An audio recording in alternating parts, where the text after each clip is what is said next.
জয়যুক্ত করবেন আপনারা। चैनल को अच्छा लगे तो सब्सक्राइब कर देना प्लीज। প্রার্থী যিনি কংগ্রেসের বিরুদ্ধে 2023-এর বিধানসভা নির্বাচনে আমার মধ্য দিয়ে আপনারা উপলব্ধি করছেন দিন আর রাতের মধ্যে ফারাক কি, সূর্য চাঁদের মধ্যে ফারাক কি। যদি জানা হতো তাহলে বামফ্রন্ট সরকারটা কি ছিল, কি করেছে, দেওয়ার চেষ্টা নেই ঘটনা জানা, কিন্তু আপনাদের উপলব্ধির মধ্যে সবটা নিয়ে যেতে পারেনি। তো যাই হোক, ভোট করে তাদের আসন বাড়ে, এই সরকারটাতে আসতে পারে না। এবং এটা এমন একটা সরকার ত্রিপুরাতে চলছে, বিধানসভা তৈরি হওয়ার পর থেকে এত কম ভোটে কোন দল এর আগে ত্রিপুরায় সরকার গঠন করে। তাহলে আমি কথাগুলি বলছি কেন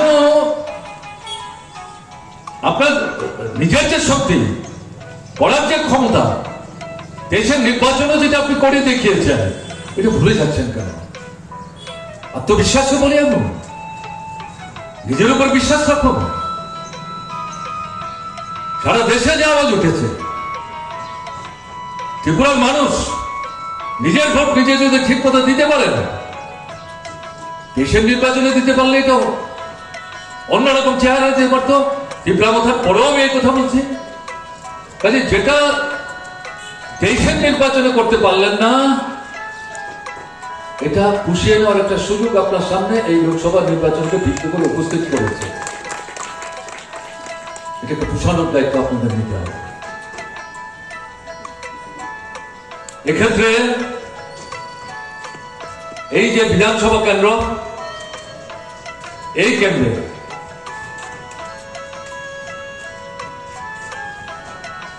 রতন দাসকে কাজ তাড়াতাড়ি তারা করছেন কেন, আশিস শাহকে হাত চিহ্নে বিপুল ভাবে ভোট দিয়ে এই বিধানসভা কেন্দ্রে তারাই যাতে 1 নম্বর হন, তাকে নিশ্চিত করে একদিকে রতন বাবুর জয়কে নিশ্চিত করা এবং আশিস বাবু সামগ্রিকভাবে পশ্চিম আসনের জয়ের ভিত্তিকে পুক্ত করার জন্য এখান থেকে 1 নম্বর হিসাবে তাকে জয়ী করে পাঠাবার দায়িত্ব কিন্তু আপনাদের নিতে হবে, গুরু দায়িত্ব। এবং এটা সম্ভব, এটা অসম্ভব না। কেন সম্ভব? এটাই আপনাদের উপলব্ধির মধ্যে আপনারা জানেন, তাও আবার উপলব্ধির মধ্যে নেওয়ার জন্য আমি দেশের নির্বাচনের এই তথ্যভিত্তিক ঘটনাগুলি আপনাদের সামনে তোলা প্রয়োজন বলে আমি উপস্থিত করার চেষ্টা করলাম। যদি প্রার্থী দান না করা, তাহলে তো বিজেপির আসনে তো হয়, আসন কমে, ভোট কমে। আমরা কংগ্রেসের